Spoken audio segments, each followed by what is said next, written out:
With Maryland having so many interchangeable pieces, how do you ensure that one guy doesn't have a career night against you guys? Yeah, that's a really good question. It's easier said than done.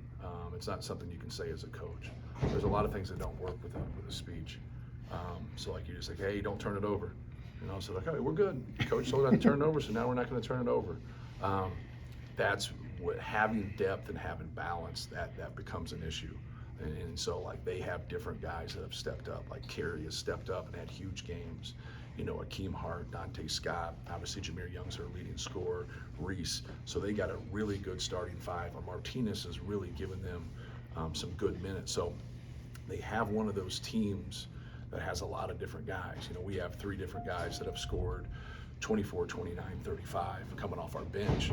So people look at, you kind of the same way because you have some people that are, dangerous. And I think that's the key, just having that connectivity defensively and everybody being on the same page gives you the best chance to stop everybody. And then defensively, Maryland held everybody to single digits except for Edey last time out. How do you kind of work on those guys to be more productive on offense?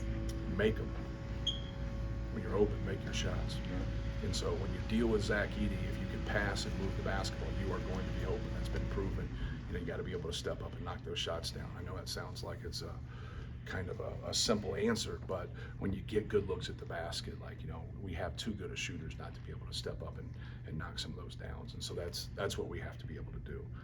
Just have that balance, but also take what they give you.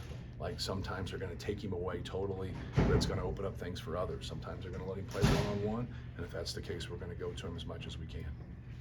It looked like there was some arm locking going on against Zach at the foul line. I'd imagine that's not.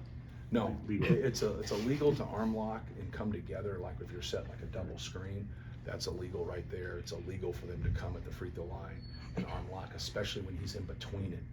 Like if I arm lock with you and I come set a ball screen, it's totally illegal, but we got nobody in between us besides us, even though it's illegal.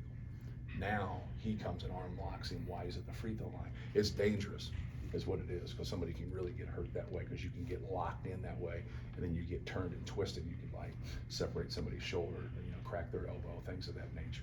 So the officials have to do a better job. They have to do a better job. We had an official that refused to go to the monitor on the hook and hold, which was totally egregious. And that's our right. They put that rule in on the hook and hold because of what they did to us in the NCAA tournament with Isaac Haas. It's our rule. Now we got the biggest dude on the block, and they're doing stuff of that nature to him. And we got officials that are ignoring hook and holds, which is just a total safety issue. Now they're grabbing us at the free throw line and pulling and doing that, and they're not doing it to everybody on our team. They're doing it to one person on our team, and we got guys officiating things that are just have no clue about what's going on around them and their safety issues. And it's just unfortunate that we've gotten here in the middle of February and we're dealing with this stuff. Go ahead. Coach, the 2 freshman guards you've had, they've been featured in your offense since day one, or negative. You were telling us how good they were before the season started. In recent games, they've been under a lot of pressure lately, and other teams have been able to capitalize off of that. Right. How much of that has been simply there being more film on them, teams knowing how to prep for them, versus them finally just almost showing signs of being freshmen, or something else entirely not even being them? Yeah. No, I think they just got to be stronger with the basketball, make better decisions. Braden gets into some binds. He does a lot of good work jumping up in the air, but in crucial situations, he's got to be able to either keep his dribble alive or stay on his feet just to secure possessions. And so he's got to learn from that and be better. But he does a lot of really good things that way. Fletch has just got to be aggressive and keep looking for a shot and be strong. But pressure is something you feel when you're not prepared. Like both of them are prepared. They've played 25 games.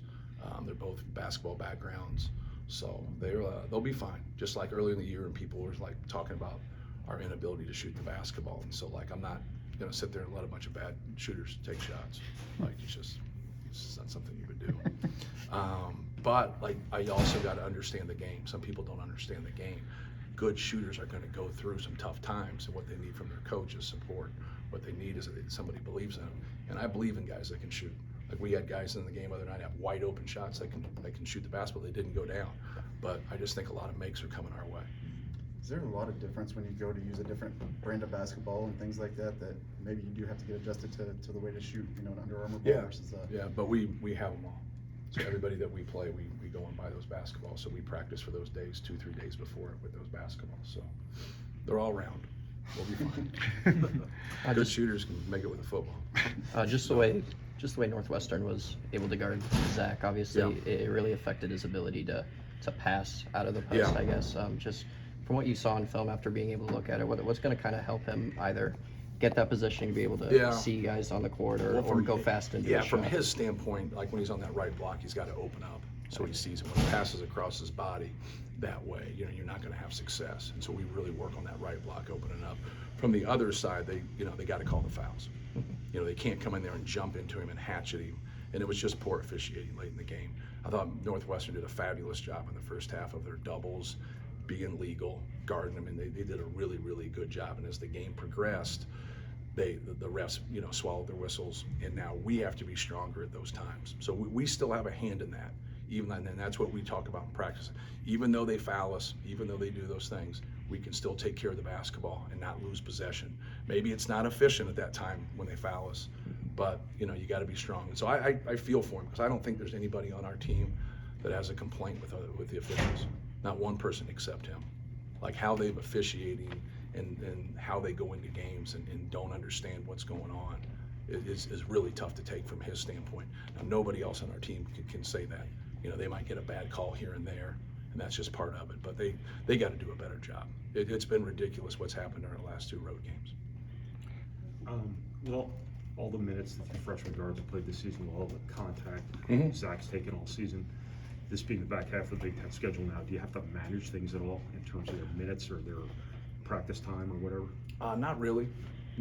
Yeah, it's, you know, we manage things through practice. We manage things through days off. So we take Monday off. You know, you practice here the last 2 days. You're not going that long.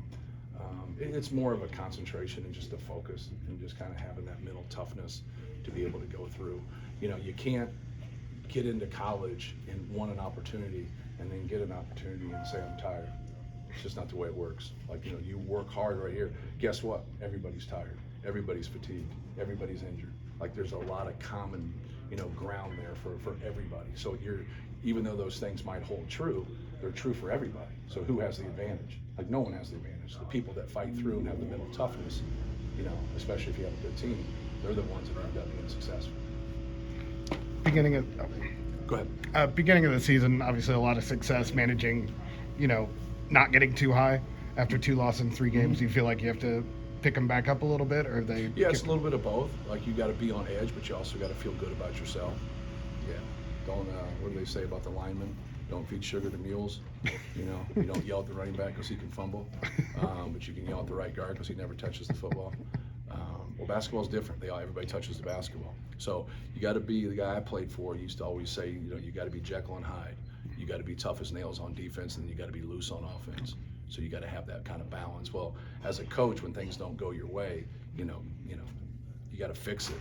You got to be. But sometimes you're doing good things, you're just not getting the result, and then sometimes you're not. Like for us, just don't turn the basketball over. So we dive into that. We dive into how we got there, and then we make sure. It's like being upset, you know, about the officiating with Zach. Well, that didn't lose the game for us. The turnovers did.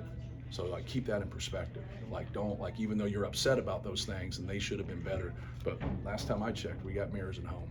You know, we should have been better, and I should be better. And so like, we got to get them in the right frame of mind when we're valuing the basketball, but not losing our aggressiveness. Like, we can go down there and not turn it over, but then you're going to be passive and, you know, playing on your heels, and that's not what you want. You want to be aggressive. You want to be attacking, but you also got to kind of, you know when to be aggressive and know when to move the basketball. Maryland has had a lot of success since kind of a mid-season slump. How different do you think this team is maybe since the last time you faced them? Why, they've been one of the best teams in the country at home. So UCLA beat them in non-conference, and then nobody in conference has beat them. So I think they're tough as nails. We barely beat them on our home court. So I think that speaks for itself. And he's a really good coach, tough-minded coach. You know, if you watched his teams at Seton Hall, I mean, they were always coming at you, and that's the way this team is at Maryland. They got the interchangeable pieces that you talk about. Reese has really made improvements. The addition of Jameer Young has really helped them. You know, he's one of the best guards in our league.